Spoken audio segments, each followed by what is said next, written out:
Welcome, everybody. What's up, everybody? Welcome. What's up, everybody? Welcome to the virtual world. What's up to y'all in the virtual world? Thank y'all for being here at the Imagine Freedom 2025 Summit. We are happy to have you guys in the room. Like Amir said, it's going to be very active. And I'm looking at my walls right now like they ain't active real. They ain't real active. But so what we're going to do is to bring us all together. I didn't even do my thing to say hello. My name is Curtis. You already said it. I'm just getting ready to the work. But bring us together for a moment. I want us to breathe. Let's all take a deep breath. Let it out. Yes. And so as we walk through this next activity, it's about mindfulness. And we thought it was really important that we do this mindfulness activity because it centers us all into the room together as one. And so we thought of this wonderful person who goes by the name of Adriana Bolin, who is also a champion of mobilizing community. She is an activist, she is a strategist, and she's just a wonderful person all in all. And so without further ado, I'm gonna switch it over to Vincent, to head us off with Adriana so she can walk us through the mindfulness activity. The activity today is called the Integrated Power Flower Ritual. So the paper I gave you guys earlier today when I was walking around and people was like, I gotta do homework, it's homework time. And homework for you, right? I'm gonna say that again, homework for you. Because when we do this activity, you're gonna be able to center yourself around the activities that we have later on throughout the afternoon. And I'm gonna turn it over to my friend to the right of me, Amaria, to introduce herself. All right. Hello, everyone. I feel like my mic is slightly low, but I think it might be fine. It might be fine. My name is Amaria. I am one of the program managers at the Multicultural AIDS Coalition. I'm so happy y'all are here to celebrate with us and reimagine with us. Because it's not the first time that people have imagined new realities. So we're really reimagining a lot of things that are going to fit our community now. So first, I want to just again kind of reiterate, we have kind of these questions around, and we'll get to the questions in a little bit after this activity, but be thinking even still about how we are really here to talk about collective liberation, what it means to feel liberated in ourselves through self-empowerment, and what it means to kind of reach our collective liberation through policy and legislation. So right now we'll go into our first grounding activity. I'm going to, my person with the pens just left out. We're going to get people some writing utensils. You're gonna engage in this first with Adriana. Here she go right there behind Yes. us, y'all. Shout out to Adriana. Yes, we have Adriana Adriana, can you hear here. us on the virtual world?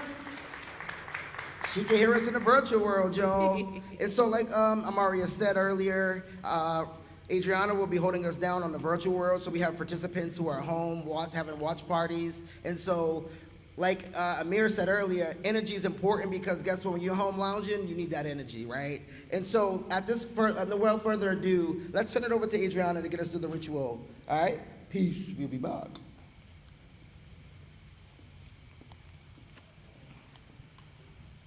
Hi, everyone. Nice to be in your presence virtually. Can everyone hear me? Yes. Okay, fabulous, fabulous. Thank you all for the space. Should I hold, or is it okay to begin? Yes, sorry, yes. Okay, awesome. Yes. All right, y'all. So I'll dive in. Again, it's really nice to be here with you all. You may have seen the video that was posted on this event page that featured a message from me on how we're all connected. And before we dive into this activity, I just wanted to reflect on that right quick. I want to share a little bit about nature, right?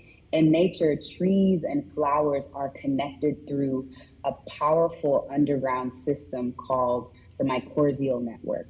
And it's a fungal web underground that lets plants share nutrients and information.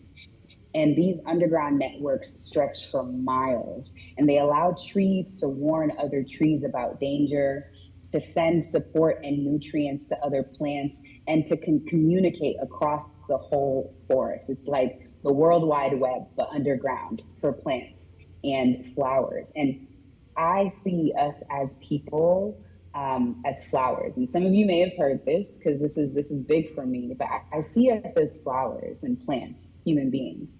And the communities that we are a part of are gardens. And like the network guide that I just described, we are also connected, and we are always sending and receiving messages across multiple networks. And I often ask myself, am I, As a as a flower, am flower, I am I blossoming or am I withering? And am I providing nutrients or am I just taking nutrients from the network?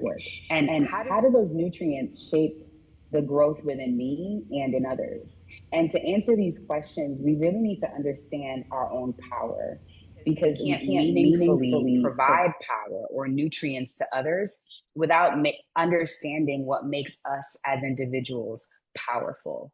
Because when we're conscious about what we put out and what we take in, we strengthen the soil of our communities and we grow individual and collective power. But when we're unconscious, we can unintentionally spread things that don't serve us, and we miss the resources that we need to blossom. So, with all of that, I'd like to offer this exercise to you all, and it can be used to understand and remind you of your power and how it flows through our collective connection. So, I want to invite you to first think of, and I know these are questions that you all have, so maybe you all have had the opportunity to think about this. But I want you to first think of a moment when you truly felt powerful. For some of you, it could have been a raise or a promotion or even a new job. For others, it could be you got feedback that you're a good parent, family member, or friend, or just something that you accomplished that you really are proud of. For me, it's moments like this, moments when I'm speaking to communities and sharing my light in ways that can possibly ignite your light. So I'll give you just a moment to think of that first question. When is a moment that you truly felt powerful? I just want you to take a moment to think about it. Once you think about it, hold on to it. So I'll give you a few seconds to do that.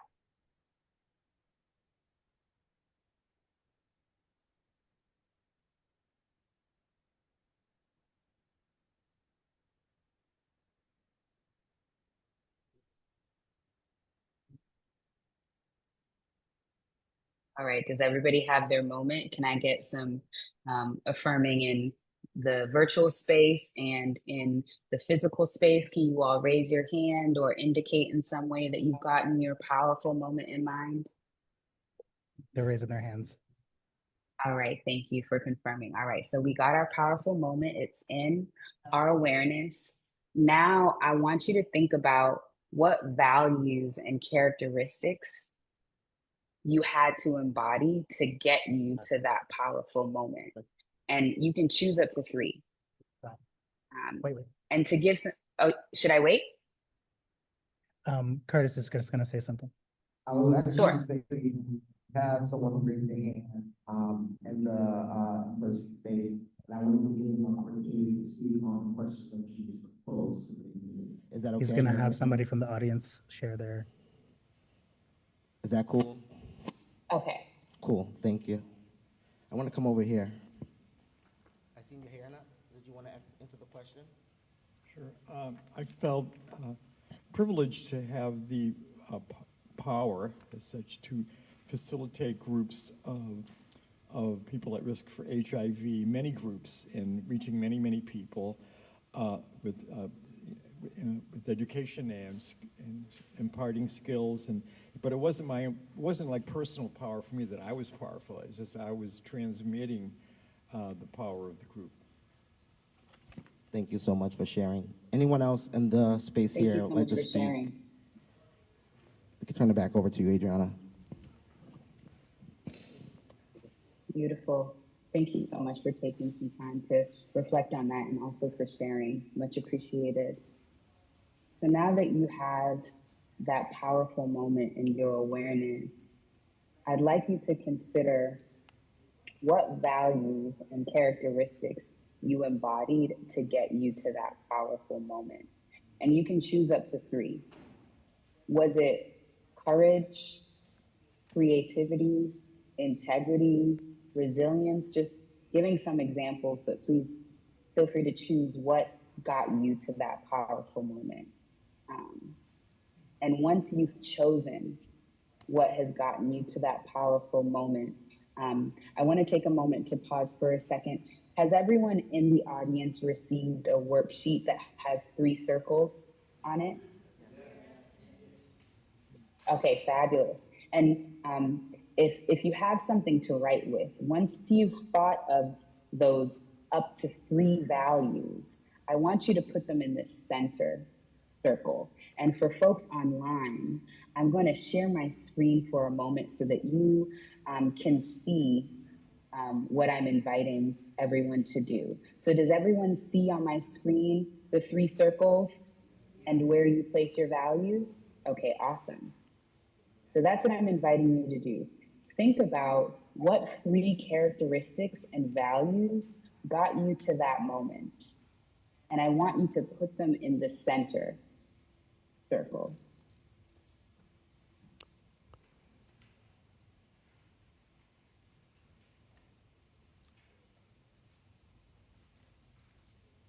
And I'll give just another couple seconds for folks to have an opportunity to do that.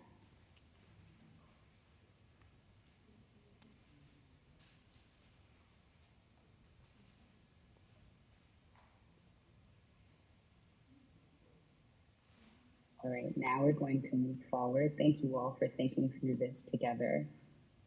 Now, once you've identified those 3 values and characteristics that got you to that powerful moment, I want you to think about what helps you reflect those values and characteristics that you've chosen, that you've put in the center circle, and what pulls you away from reflecting them.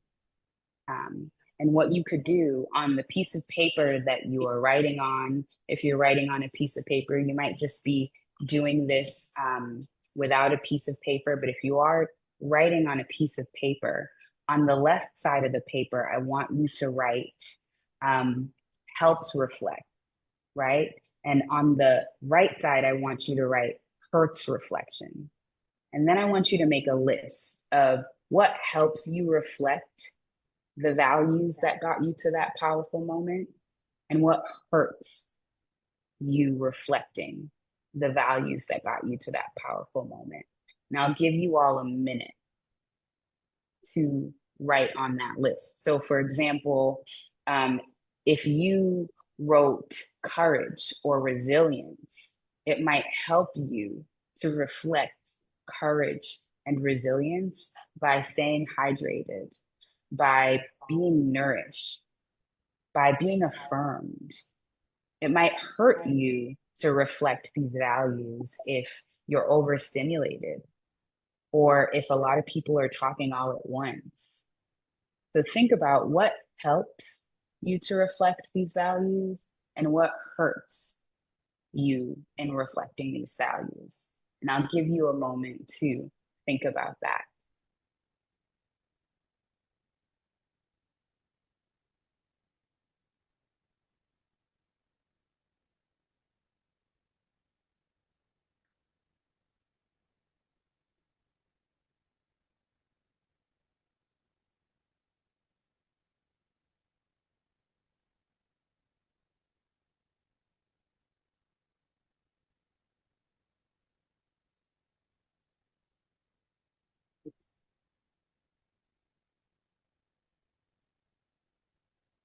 We'll give you all another 60 seconds to consider what helps you reflect that powerful moment, what hurts you from reflecting those powerful moments.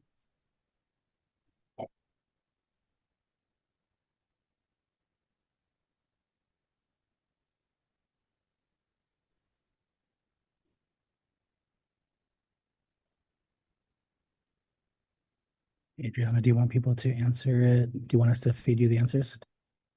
No, people aren't sharing. They're just doing it independently. Okay. Thank you for asking.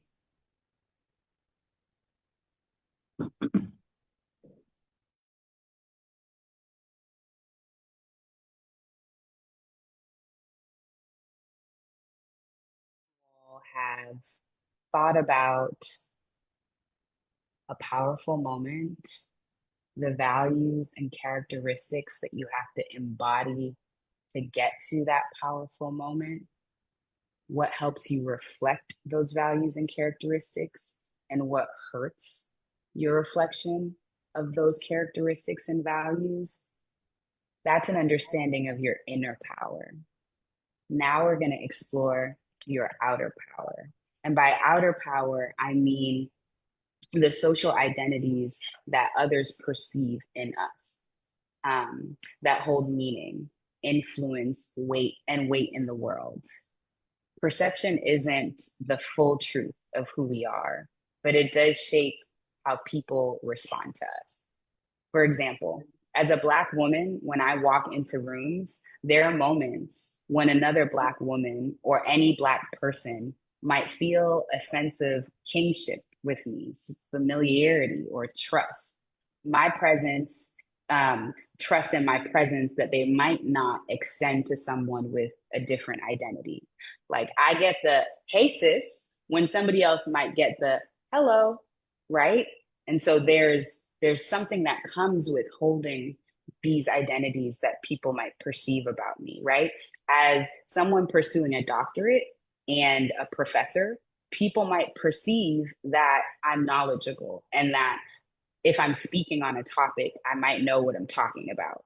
And there's power in these perceptions that people have about us. So, with that, I ask you, what about you do you believe shapes how people see you?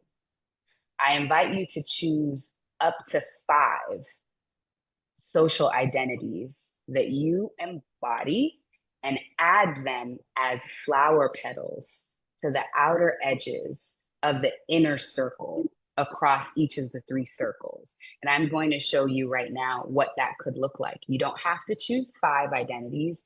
I just chose 4 just now. Black, which is my race, woman, which is my gender identity, doctoral candidate, which is education, and a professor, which is my job. That's 4, I think. Yeah. So you're welcome to choose up to 5. All right. So I'm going to share my screen right now so that you can see what that might look like as you're drawing.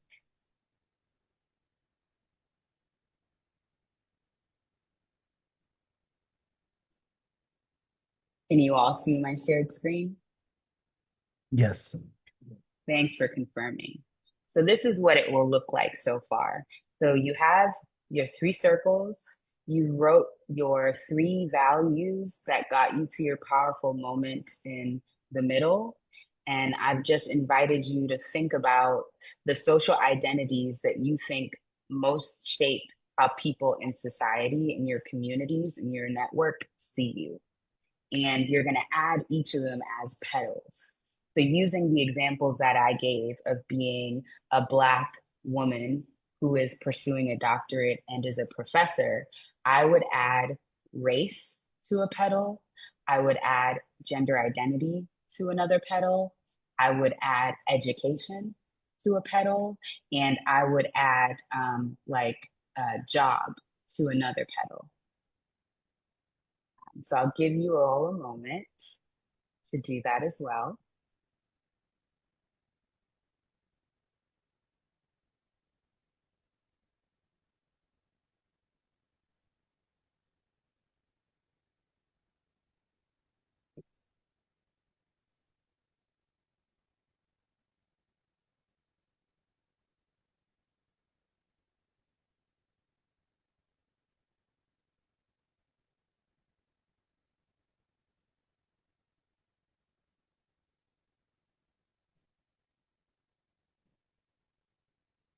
And while you all are thinking about that and wrapping up your flower and your petal, I want to share more about what each section represents, right? So I'm going to go to last slide here. The inner circle represents your inner power. And the way that we got there was I invited you to think about a powerful moment, and then for you to think about what values and characteristics you had to embody to get to that powerful moment. So the inner circle represents your inner power. The flower petals that I just invited you to draw represent your outer power. The outer power is what people perceive about us that might carry meaning or influence in the world. And the outer circles, so we have 3 circles here. The inner circle, remember, is you. And I've added, you can see here, the inner circle is me. And the 2 outer circles is your network and your network's network. And that represents your sphere of influence. It's a depiction of your full network and where you can shape and create change, right? You can influence people in your network, and you can also influence people in the networks of the people who are in your network. And it's important for you to know and understand that so you can recognize your full sphere of influence. And wrapping up now, I just want to thank you all so much for taking the time to do this exercise with me. Because as we think and imagine about freedom, it's critical to get clear on our values that have gotten us to these powerful moments and how connected we all are so that we can tap into the power and add and receive nutrients to and from our collective network. For example, if courage was the value behind your powerful moment, you can call on that same courage to speak up when a harmful comment is made in a meeting to support a colleague who might feel disempowered in that moment. If your moment came from being organized and steady, you can use that skill when a project is falling apart and people need structure. If your moment came from creativity, you can lean into that creativity when a team feels stuck and needs a new idea or perspective, right?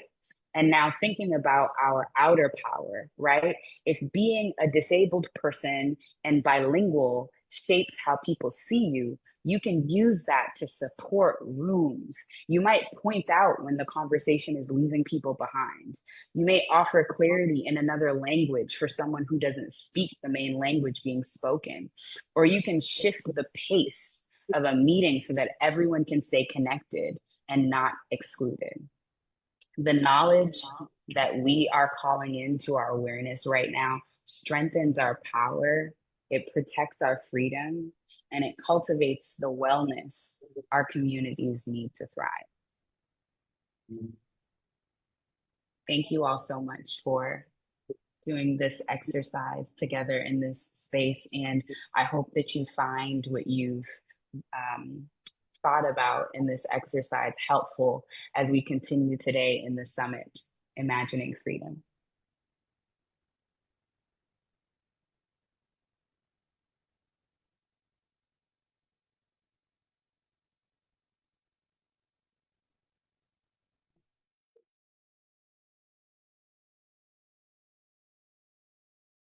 All right. Thank you so much, Adriana, for leading us with that activity. That was beautiful. And just for those who may have just came in during the activity, again, my name is Amaria, and I am one of the program managers at Multicultural AIDS Coalition. I'm here with my lovely co-host, Curtis. And yes, give it up, give it up. And so I'm just gonna re-ground us back in. So again, I talked about how we're gonna be addressing collective liberation, what it means personally for our liberation through self-empowerment, and what it means for us to be liberated through policy. So here we kind of had, during our little open networking session, we had some questions around the room, and people wrote down their answers, drew them, and posted them on the questions, underneath the questions. So right now I kind of want us to take a few minutes to get back to these questions. I want people to write a little bit more because I know y'all have way more thoughts than what's on the posters. So we have some extra Post-its, I believe, even still outside. So I want us to just take another few minutes, maybe like 5 minutes, to walk around again, think about these questions if you didn't already post an answer, and yeah, let's think I a guess little bit more. I would add to that. Adriana set the tone for us, right? To really dive deep into what does our liberation looks like when she did the exercise. So take what she did and actually eat up these walls. Because this is where the work starts, right? On these walls are the questions that are going to bring us into the community panel conversation. And so really think about the question and give us, even if you don't think it's the right answer, just give us an answer. And so let's begin to dive deep on all the answers that you guys gave on the walls. So like Maria said, 5 minutes, eat up the walls. We'll come back in 5 minutes, all right? Who spilled it, Liz? Well, thank you all for taking the time out to do the activation activity on the wall. We definitely appreciate that. Again, as Amaria said earlier, I am Curtis Santos. I am the Executive Director of Blue Foundation. Happy to be in a space here with the Multicultural AIDS Coalition. I just want to take a moment of silence for those we lost and those who survived the HIV epidemic. If we could do a moment of silence out of respect, y'all, I appreciate it.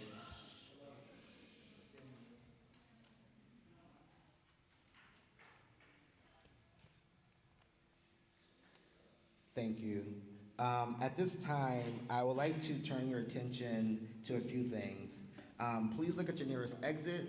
So if there's a fire or something, you know where you're going out. I might leave y'all, so just make sure you look at the exits. Please know that the restrooms are in the back, but you have to go to the front desk in order to get the key to the restroom. Please be mindful that they have young people in the building still, as we're taking up their space this afternoon. And as we go through this day, there are going to be trigger warnings, so I just want to warn you guys that there are going to be some content, some conversations that might trigger you. The best thing I can say is take care of what? You, right? And what does that mean? Take a walk, go outside, have some water. If you're online, you know, step away from the computer, go to the restroom, grab some water. But there are going to be some content and some trigger warnings throughout today's activity. And without further ado, our executive director, Gary Daffin, was not able to be here with us this afternoon, but we want to take a moment to go back to Gary's video that he shot earlier today to welcome you guys into the space with us this afternoon. At this time, I'll turn it over to Gary Daffin's video. Hello, everyone. Welcome.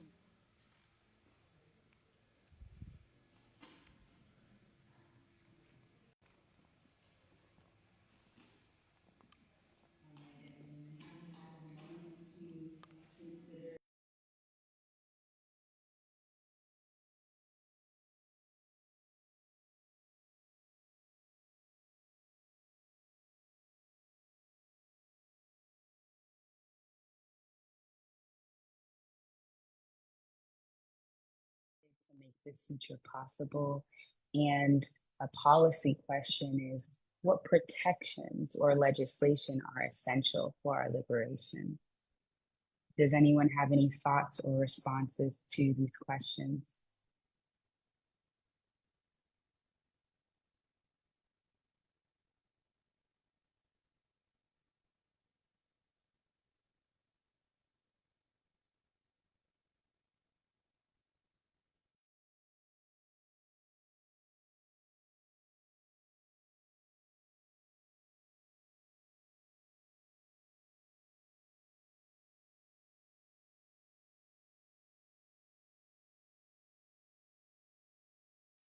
Adriana, can you share your screen? Amir said.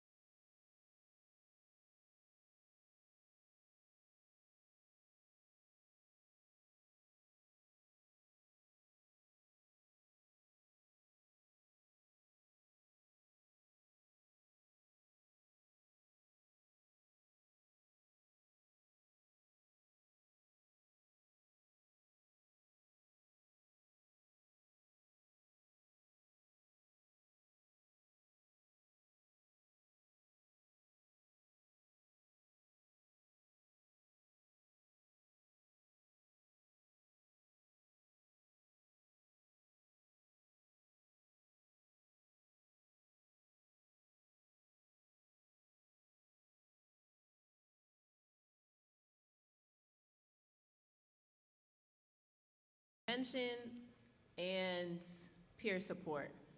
So we offer prevention services. This kind of includes our drop-in center that's located at 9 Palmer Street, right down the street from where we're at right now. That includes a drop-in center with different harm reduction supplies, whether they be related to safer sex or substance use. We have free HIV and STI testing every day. That's a full blood draw and rapid testing. We have pregnancy tests. We have Plan B. We also currently have different collaborations with other community organizations providing other services kind of related to social determinants of health. I'm kind of giving y'all a little precursor to what we'll begin to talk about. For example, we currently have a collaboration with Elliott Human Services, if people are familiar, for housing. Every Tuesday they come to the MAC. And then, like I said, we also have our peer support services for people who are living with HIV. That includes different support groups and ongoing case management and advocacy for people. That includes also our CASAIDs program, and we also have our LGBTQ plus Elders of Colors program that is under the MAC. They previously were under a previous organization, but now in the MAC family, already connected with the MAC family. So yeah, that kind of gives a little overview of our kind of main services that we provide every day. And lastly, I would say shout out to all the MAC staff who was here this morning, putting in the work Yes. to make sure everything was set up. Shout out for you to the guys to be staff. in this room today. Without them, the work is not going to be done, right? So we always want to shout them out and say thank y'all for committing to the work and staying consistent and making sure community is surrounded by care in the way that you guys do. So shout out to y'all. And at this time, I think we are ready to go to our executive director, Gary Daffin, introduction. Hello, everyone. Welcome to Imagine Freedom 2025. Thank you for joining us today. My name is Gary Daffin, and I have the honor of serving as the Executive Director of the Multicultural AIDS Coalition. Today's event is more than a gathering. It's a moment of reflection, a moment of truth-telling, and a moment of activation. For the past 35 years, the Multicultural AIDS Coalition has been committed to promoting equity, access, and dignity for communities most impacted by HIV and health inequity.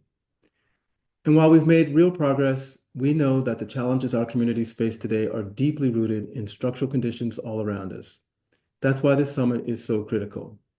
Because the issues we're addressing aren't random. They're not individual shortcomings or isolated events. They are shaped by what we call the social determinants of health. When we talk about the social determinants of health, we're talking about the everyday conditions that shape our lives, where we live, whether we can afford housing, whether we can access affirming healthcare, whether we feel safe walking down the street, whether our identities are honored or targeted. These factors influence far more than our individual choices. They impact our ability to survive, to thrive, and to dream. And for queer people in Boston, these determinants are part of a story, our story.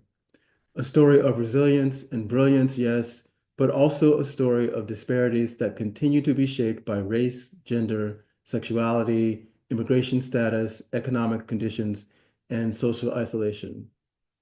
When we look at the landscape, we see patterns: higher rates of housing instability among people of color, disproportionate experiences of violence, including transphobic and homophobic violence, barriers to mental health care, and a shortage of culturally responsive healthcare providers. There are gaps in employment opportunities, and there's income instability among our people, limited access to gender-affirming and LGBTQ competent healthcare, and a healthcare system that often wasn't designed for us in the first place and sometimes actively works against us.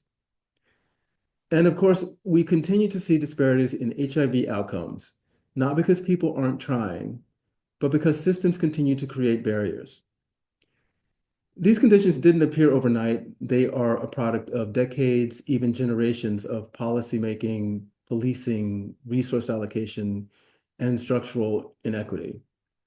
And yet here we are, still building, still caring for one another, still imagining freedom. Imagine Freedom 2025 is our collective opportunity to take these realities and turn them into action. to connect data to lived experiences, to connect stories to solutions, to connect community vision to organizational commitment. Your voices, your priorities, your needs, they will shape Max programming throughout 2026. They become the backbone of our community health and advocacy agenda for the coming year and beyond. This is the power of community-driven work, not organizations speaking for people, but organizations building solutions with people. This summit is where we come together to say, we see what's happening, we know what we deserve, and we're ready to build it together. So thank you for being here in person, online, or in your watch party spaces. Thank you for showing up for yourselves, for your communities, and for our collective future. As you move through today's conversations, I invite you to be bold, be honest, and be visionary. We need that.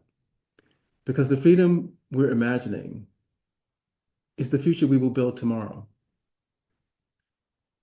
So again, welcome to Imagine Freedom 2025 and have a great day. I hope to see you all soon.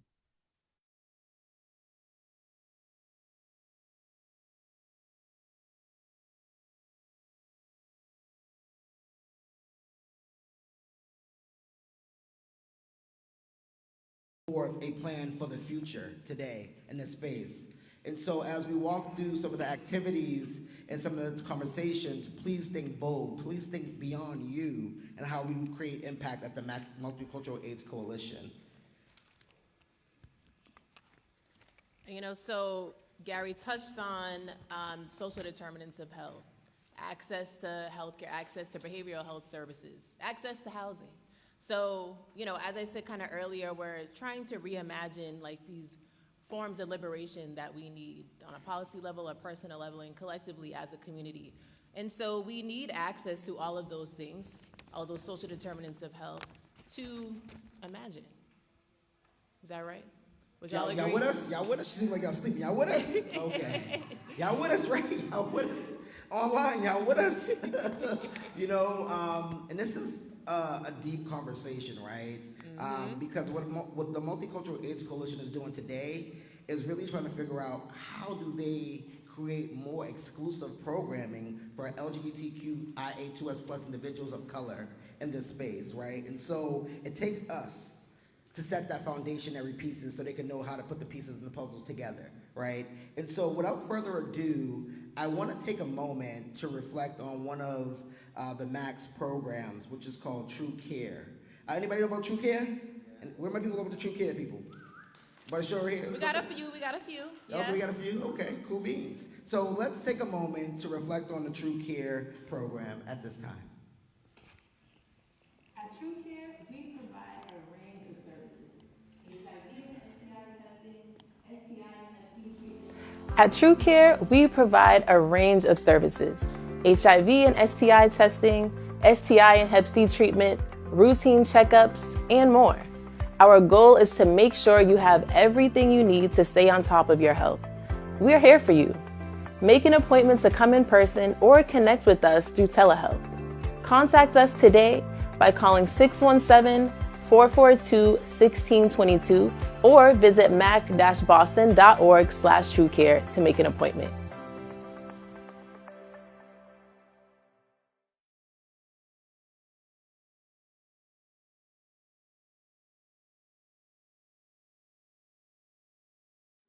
Video. I was like, whoa, Mari, that was fast. And so at this time, I want to take a moment to shout out our resource tables in the back. Mass Commission on LGBTQ Youth is in the building. Shout out to y'all. Woo, woo. Yes. Harvard Health is in the building. Shout out to y'all. Woo, woo. Shout out Harvard Street. Transgender Emergency Fund is in the building. Shout out to y'all. Woo, woo. Gilead is in the building. Shout out to y'all. The MAC is in the building. Shout out to y'all. Yes. And EOC, I just want to acknowledge some of our partners that are in the building. EOC is in the building with a part of the MAC program. We have Frolic in the building, Lamb representing Frolic in the building. We have Blue Foundation, Black Pride in the building. Marwale is in the building. Anybody else I'm missing? Anybody else I'm missing? Anybody want to shout out? Gilead's in the building. We actually going to do a special shout out to Gilead for the funding opportunity for this afternoon's event. Shout out to Janice and the great work that you do to make sure community is being moved, community is being shown, community is being chosen at number one. As we guys know, a lot of, I don't want to put it out there, a lot of pharmaceutical companies try to drive their narrative, but I think, Janice, thank you for never driving that narrative and making sure that the black and brown folks are at number one and how we curate spaces with the pharmaceutical companies. So shout out to you. At this time, as Amaria spoke about, we're here for our collective power, our collective liberation, health equity versus policy, and self-empowerment. And we're gonna I wanna take a moment, Amaria, to shout out to everyone who actually went to the wall activity, the activation activity on the wall, and ate the wall up. Because now I like to see what I see on the wall right now. Y'all ate that wall up. Thanks for sharing your voice. Your voice is in power. Just know that your voice is power. Adriana, I just want to kick it over to you, if possible, to check in with our online virtual folks. If it's possible, Vincent and Amir, can we kick it over to, okay, Adriana, let's kick it over to Adriana to see how everyone's doing online, just to keep them engaged in-house with us. Hi, everyone. Thanks for checking in. We are here. Any responses or questions that have come up yet, we are still with you. Thank you for checking in. Appreciate you. Thank you for always on online. Well, let's take a break. I think it's time for us to get into the Gilead video. It's a lot of videos, y'all, but I think the videos bring power and also bring awareness, so that's why we did the videos, because folks who couldn't be here today, we thought that the message still needed to be clear, right? And so we figured out creative ways. Shout out to Amir Dixon and his production team holding us down as well, getting this all together. And so I want to say that we was very creative of how we brought this to the community. We had satellite locations, we had watch parties. We was like, you know, we need to do anything and everything to make sure communities in this space. And so when we talk about access, that's what access look like, right? Access look like everyone's a part of something. So I just want to take a moment to reflect, I don't know what your cue was, around Gilead's video. Yes. We're going to take it to Gilead just so we can have a video about Gilead and their sponsors. I know some people might be familiar with Gilead, but for those who are not, we're going to just have a quick video. At this time, we call Amir Dixon up to bring us into the Gilead video. Shout him out, shout him out, shout him. All right. So, first of all, I want to take the opportunity to thank Gilead for being our sponsor today. So why does it happen when I hit the mic? It's shame for me. Thanking Gilead for being a sponsor tonight. And it is really my honor to introduce our next speaker, representing Gilead and their work there. And before I bring her up, I just want to say a couple quick words. Janine